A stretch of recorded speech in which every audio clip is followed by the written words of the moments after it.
कि केतु जिसका सिर ही नहीं है वो कैसा ग्रह है? बहुत ही इंटेंस एनर्जी है और मेरे को बहुत उससे एक अटैचमेंट या अट्रैक्शन बोल लो, केतु से मेरे को बहुत ज़्यादा है।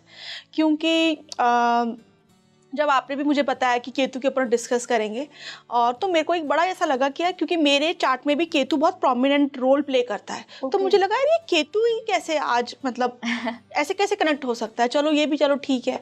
फिर आज जब अपना ये पॉडकास्ट हो रहा है तो आज मघा नक्षत्र है जो कि केतु का नक्षत्र है। तो ये भी एक कितनी बड़ी बात है, ठीक है।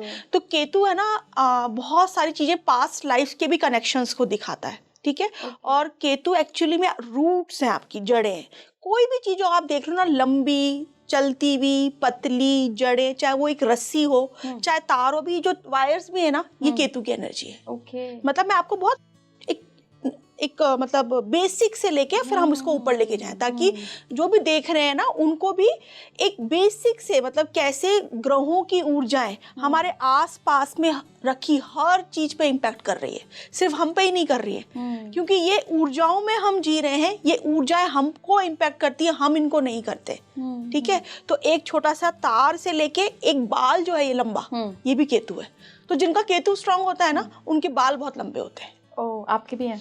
हाँ, शायद हो सकता है आपके भी ऐसे। तो केतु की एनर्जी है, लंबे बाल है। अगर केतु वही मैं छोटी छोटी चीजों को लेकर आऊंगी तो वो बहुत अच्छा लगता है, लोग भी कनेक्ट करते हैं, अपनी लाइफ से कनेक्ट करते हैं, अपने आजू बाजू की। क्योंकि बड़ी बड़ी चीजें तो हम सिर्फ सेलिब्रिटीज से कनेक्ट कर लिया या कुछ मंडेन लेवल पे कुछ चीजें हो गई उससे कर लिया, लेकिन हमको कैसे उन चीजों का फायदा हो, हमको नॉलेज मिले। तो मुझे लगता है कि शायद हमको इस एपिसोड में ऐसी बातें करनी चाहिए, क्योंकि केतु है ना सूक्ष्म चीजों को दिखाता है। सूक्ष्म छोटी चीजें, आपका बॉडी में जो सेल पार्ट है, सेलुलर जो सेल है ना, वो सब केतु है। छोटा, उसके अंदर भी छोटे छोटे जो है वो सब केतु है। तो इतनी छोटी चीज है, अपन सुई में सिर्फ धागा निकालते हैं ना, तो वो छोटा सा जो होल है ना, वो केतु है। तो मैं उस लेवल पे लेके जा रही हूँ आपको। और आप देखो कि कितनी अच्छी या डीप फिलॉसफी है कि छोटी छोटी चीजें ही बड़ा बनाती हैं। राइट। छोटे छोटे पॉइंट्स जब छूटते तो वो चीज बड़ा बन ही नहीं पाती है। आप जितने भी महान लोग इस दुनिया में हुए हैं, उन्होंने अगर समरी करें उनकी बात की, तो ये बात निकल के आती है कि जितनी चीज सिंपल होगी, जितनी स्ट्रेट फॉरवर्ड होगी और जितनी छोटी होगी, वो जल्दी कनेक्ट करेगी।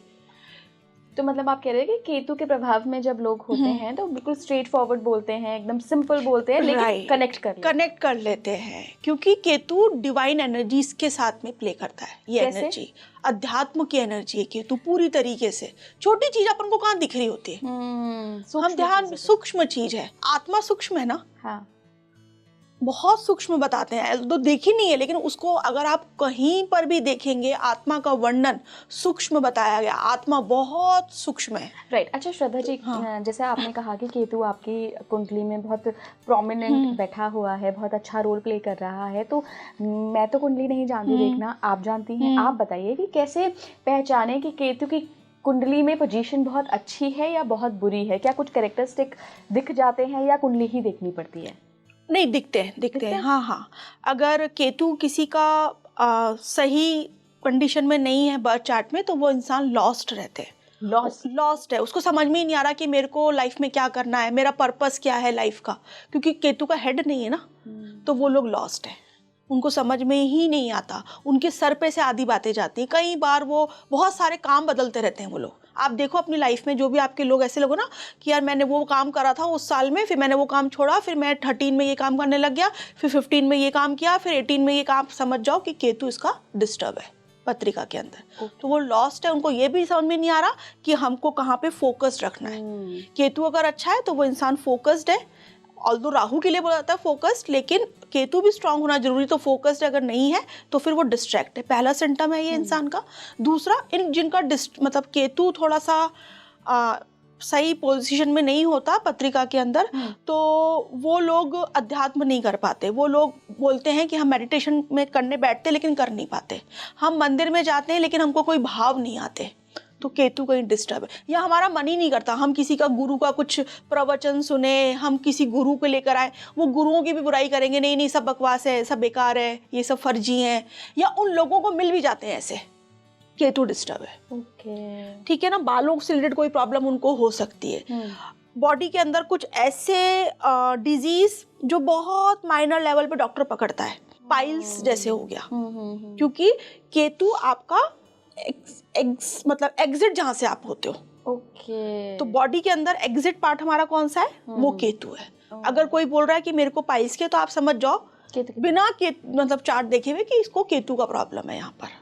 अच्छा, क्या ऐसा भी हो सकता है श्रद्धा कि कोई व्यक्ति बहुत आध्यात्मिक है लेकिन बाकी ये दो कैरेक्टरिस्टिक्स हैं, पाइल्स की भी प्रॉब्लम है और दिमाग भी भटक रहा है कि ये बिजनेस कर लिया, वो नौकरी पकड़ ली, तो ये भी संभव है, ये कॉम्बिनेशन बिल्कुल हो सकता है। कभी भी अपन को लगता है कि हम सुनते हैं कि यार किसी का ये ग्रह अच्छा है तो अब उस ग्रह से रिलेटेड सारी चीजें अच्छी होंगी, ऐसा कभी नहीं होता।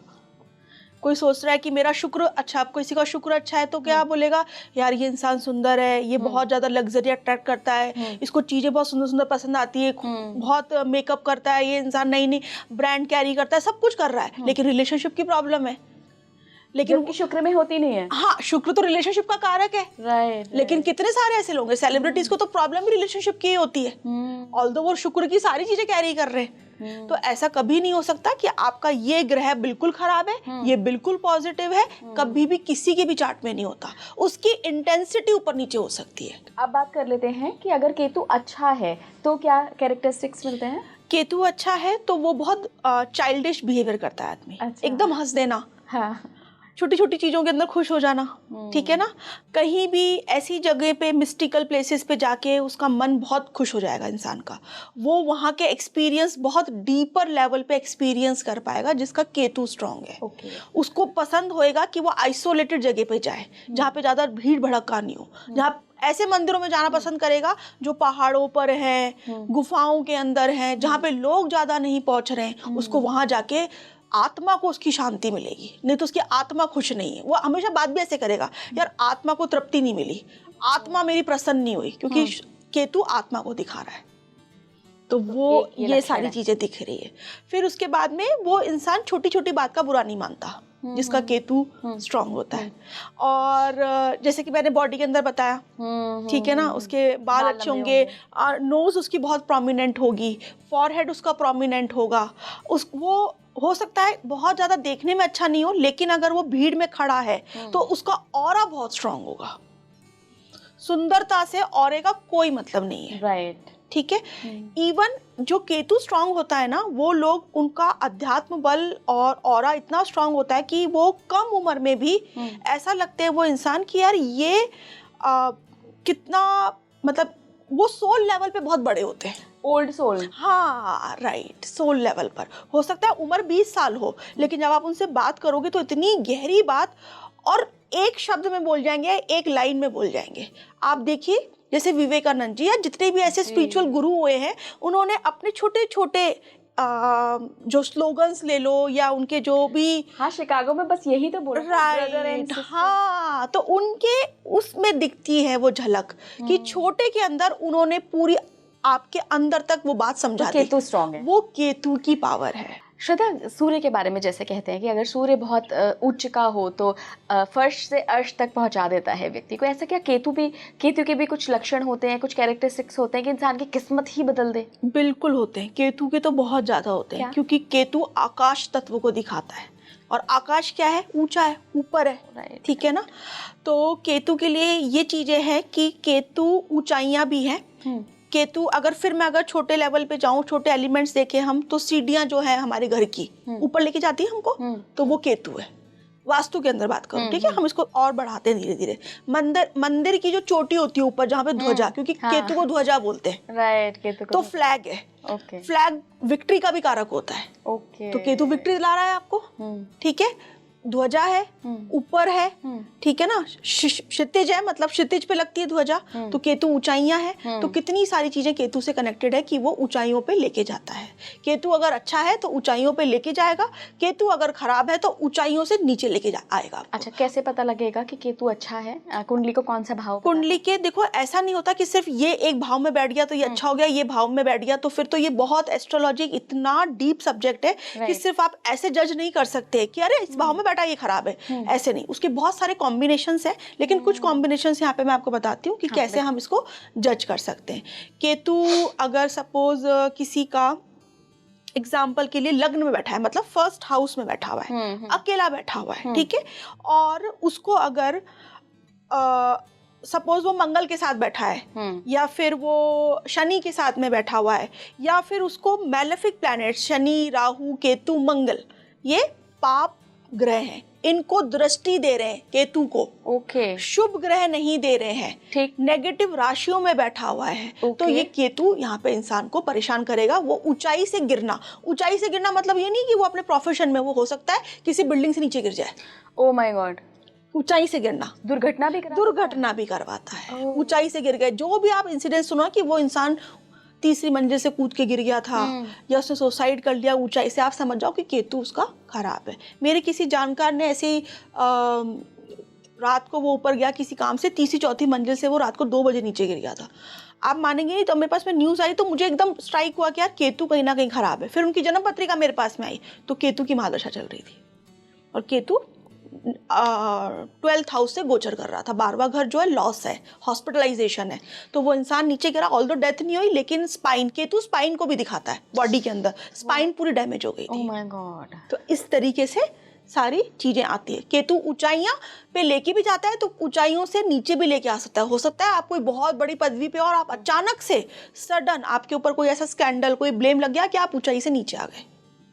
केतु ये भी करता है। और अगर ऊंचाइयों पे लेके जाता है, ऊंचाइयों पे लेके बैठा होता है, कहीं कोई से भी भाव में बैठा हुआ हो, अच्छे मतलब इम्पैक्ट में हो, शुभ दृष्टि हो, शुभ नक्षत्रों में बैठा हुआ हो, पावरफुल, जैसे केतु वाटरी साइन के अंदर बहुत अच्छा काम करता है, जैसे कि कर्क राशि, मीन राशि, और आपकी वृश्चिक राशि। स्कॉर्पियो राशि में तो केतु का उच्च का बताया गया है कि यहाँ पे ये मोस्ट पावरफुल होता है। अच्छा, ये राशियां कैसे पहचानते हैं कुंडली में? 12 राशियां हैं हमारी, ठीक है। तो ये जो मैंने आपको 3 राशियां बताई, ये तीनों वाटरी साइंस हैं। ओके। तो जल तत्व की राशियां, तो ऐसे जल तत्व, अग्नि तत्व, पृथ्वी तत्व, वायु तत्व। तो जल तत्व की राशियों में केतु बहुत अच्छा काम करता है। वहां पे वो बहुत अपने आप को हैप्पी फील करता है, क्योंकि जल क्या है, इमोशंस को दिखाते हैं, और केतु वहां पे बहुत अच्छी तरीके से काम करता है, उसकी एनर्जी बहुत अच्छी होती है वहां पर, ठीक है।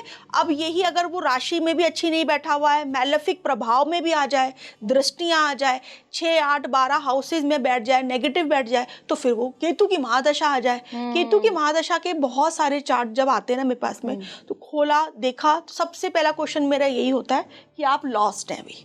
अच्छा, तो वो इंसान यही बोलता है। लॉस्ट में ये नहीं है कि वो नेगेटिवली लॉस्ट है, हो सकता है वो अध्यात्म में चला गया, लेकिन हाँ लॉस्ट है, वो इस संसार में नहीं है। वो 10 लोगों के बीच में बैठा है, वो किसी मैरिज में गया है, वो पार्टी में गया है, लेकिन उस इंसान से पूछ लो, वो उस जगह पे नहीं होता।